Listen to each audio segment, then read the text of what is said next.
Hi, this is Monday Morning with Cheryl. It's actually Monday night, and I got inspired to make a video. I've got a great topic, and it is relevant for children of all ages, from little ones all the way up to high schoolers and beyond. So the topic today is on consent. I bought this book. It's called Consent for Kids by Rachel Bryan. I took it out. I have bought it a while ago and hadn't looked at it. And it's like a graphic novel talking about consent. And I thought it was so good that I wanted to share it with all of you. So what is consent? Consent means to agree to something. And here we're talking about it in regard to our bodies. So here are some things to know. There's a whole list here. 1, you are the ruler of your own body.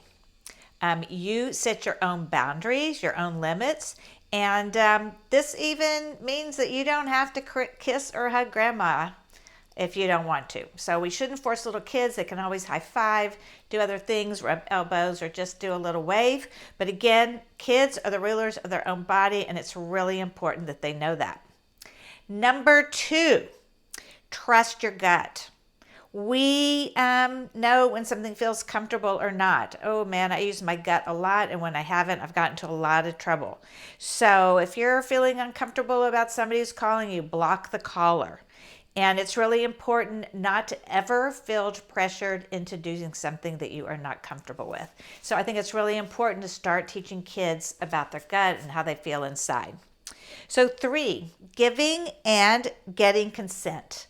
So when you are setting a boundary, and boundaries, this consent is really hard for people, you need to be very clear and concise.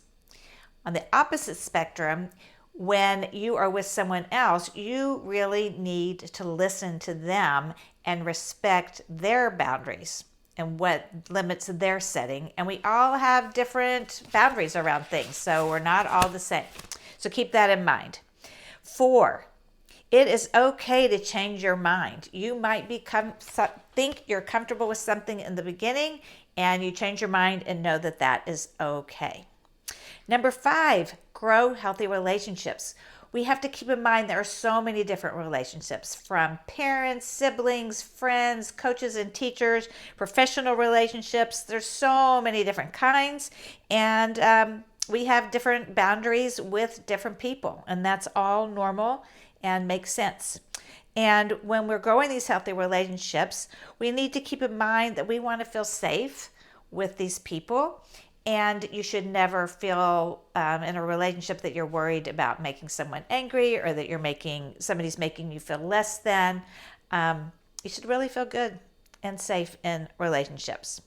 So, very important to note that when an adult is inappropriate with a child, it is always the adult's fault.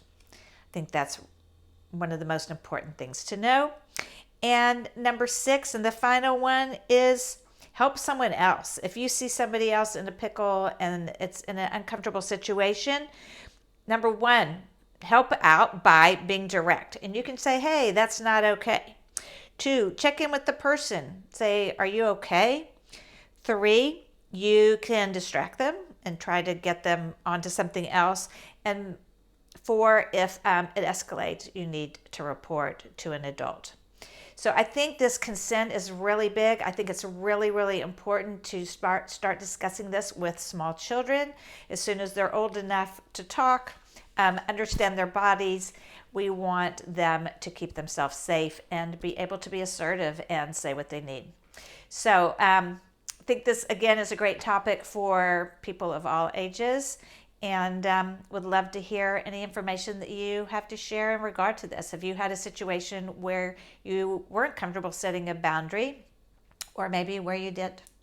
So I'm happy to answer any of your questions. Be in touch, and take care.